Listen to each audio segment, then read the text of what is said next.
everybody. It is Sarah, the founder of the Live Like Rue Foundation. If you see me, you know we're trying to raise some money.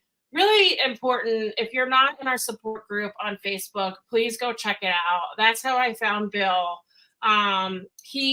What is great about the support page is that people feel confident and comfortable enough to post their stories. And that's one thing that I've gotten feedback on lately, especially about the support group from Halo's mom. Said that, she was worried about her and her husband going into the support group and being judged. And that is actually like the last thing that happens in that group. What happens is you are embraced and you are hugged. And so late last night, I was sitting on my couch, and I'm going to bring in Bill right now. And I was reading Bill's post with like tears in my eyes. I'm getting teary now. And for those of you that know me, you know that's not shocking, me crying. But Bill, I was really touched by your post. And I know that you're a little bit new to the group, but can you please tell us what's going on with Gavin? And, I know that Gavin helped you through some really, really tough times. So I want to hear about Gavin and you. Absolutely, Sarah. Thank you so much. And I will probably tear up too, because this is very emotional for me because it's very recent. And a bit of a background, as of the last couple of years, my background is helping people similar to you, and very much on the front of being able to give and help and support and things like that. And as of last Friday, it just turned upside down. I haven't been in this position a long time. The weekend before last, I took Gavin into the vet. He had a swelling on right above his butt at the base of his tail, and at first it seemed seemed not extravagant, and then ended up within 48 hours from Saturday to Monday morning, it had grown to the size of half of a tennis ball, and it was black and it was bleeding. My vet got me in immediately, and everything that I researched online, what was coming up was like an anal gland infection or something like that. So we tested.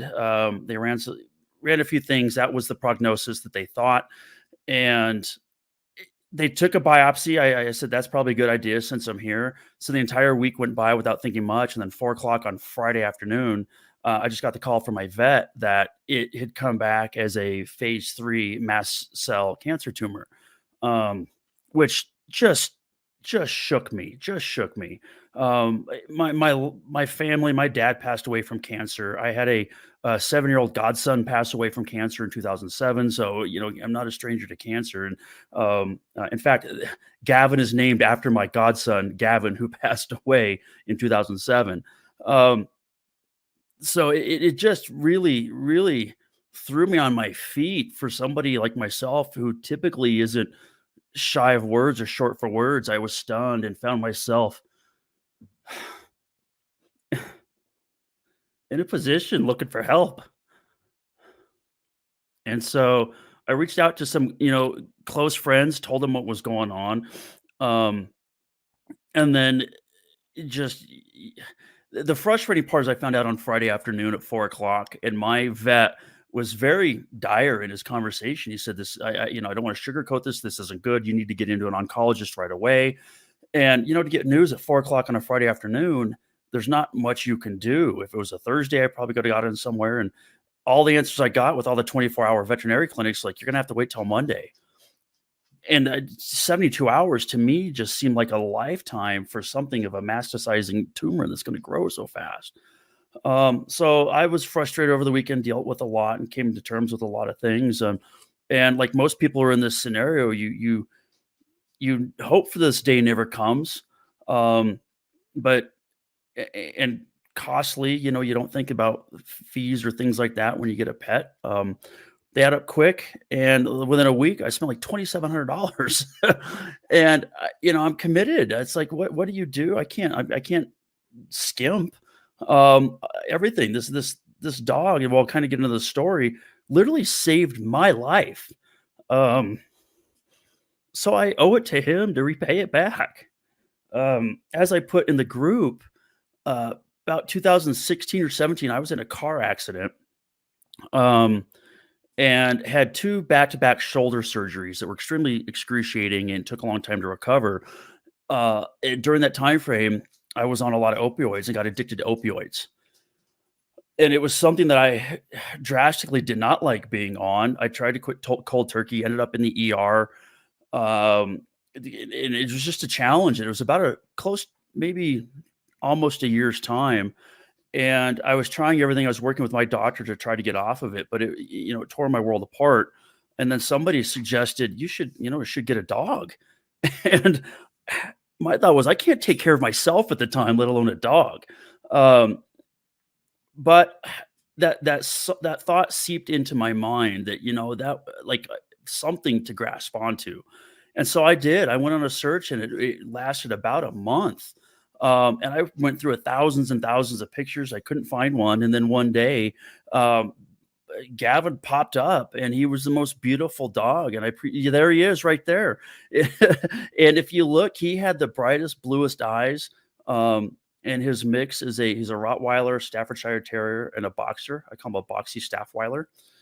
And so I immediately got Gavin, and spent the moment I got him, I just became dedicated to him.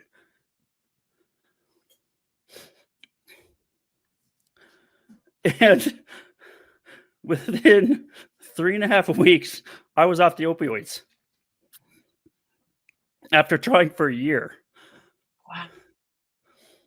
And I owe it to him. He really gave me a sense of purpose, a sense of focus.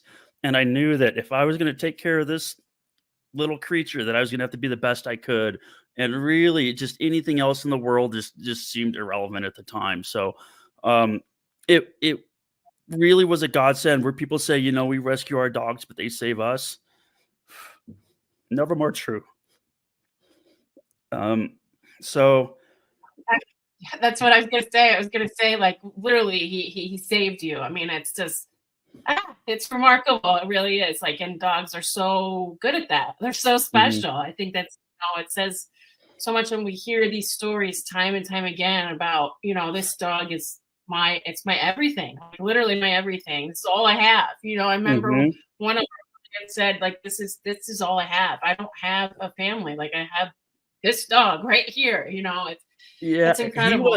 he's the first dog I've ever had. I grew up with cats galore in our house out here in Colorado, but he was the first pet dog, first dog I've ever owned. And even I thought, like, I grew up kind of, single for a very long time. And gosh, boy, just a pet hinders you being able to go out. I'll tell you what, you changed my life. I staying in, focused. Oh my God. Thanks for getting all those photos up. Yeah. And so, again, he's such an empathetic dog. I was sick over the holidays. I was down for about 6 or 7 days, and he did not leave my side. He was by me. I mean, he just knows. He knows good people. He knows bad people. And I have to say, I found your organization through a friend who had a dog that you guys worked with back in 2016. And he mentioned the Facebook group, and so I popped in, and didn't think much about it. I saw the good stories and everything in there, and did not look into too much detail as to what all you were about in your story. And then I put that message up yesterday, and you messaged back, and it gave me the time to take a look at what you've done and what you've gone through. And I'm just blown away at the service that you're providing, and that you've put, and that you're helping through. Because having gone, you see this stuff all the time, but they say the second you have to go through it yourself, everything you ever heard just goes out the window. You're just in shock. You don't know what to do. You don't know where to turn. Everybody's telling you, but it's what is sad. Everybody's telling you that they have a similar story, and that is so sad. We know when we get a pet that we're going to outlive our pet. But Gavin just turned 6. During COVID, I heard a lot of friends whose dogs had passed, and I thought, I can't do it. I couldn't do it. Right now, I'm not ready. I was just not ready to have that happen to Gavin. We're just inseparable.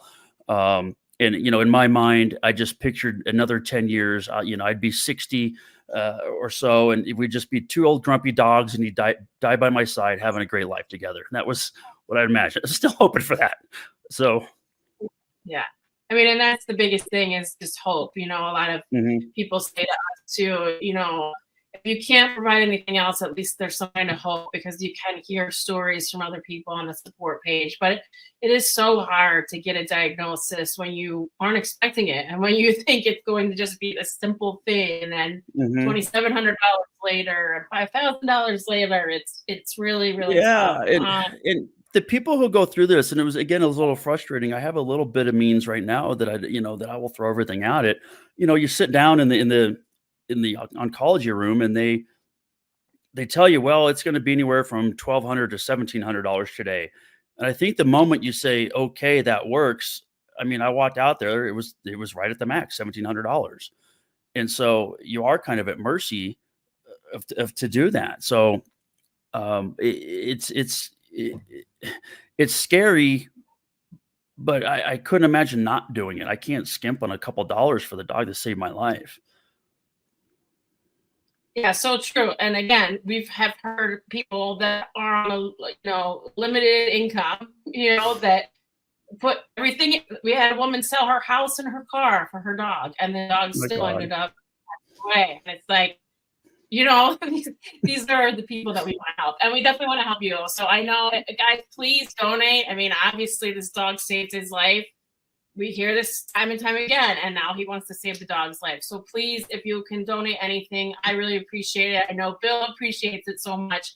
But Bill, we are going to pay the $2,700 that you've already paid, and then we're going to pay up to $5,000. So you'll get some more money on that end. So I'm honored to help. You're the epitome of the person that we want to help, and I know that you live like I do by helping others. So I know how important the work that you do is. Yeah, Sarah, I have to tell you, I mean, that means so much. Thank you so much. And I want to tell anybody that's watching it, I mean, again, please donate. On full transparency, I think I sent you an email on this. I mean, I'm responsible. I got dog insurance for Gavin over the summer. It's going to kick in. They're not reimbursing yet. And so this will help be able to take care a lot farther as it can. And so I will greatly be open and gracious to receiving whatever you can do at this point in time. If at such time that if it's been overpaid, I will certainly pay back. I'm not looking, just any out-of-pocket costs that I can do, because it's going to even cost, add up just on even the reimbursement stuff after that. So thank you. I went around work today telling people that it was just such a weight off my shoulder. To say that I can now get the care that we need to say that I've done everything.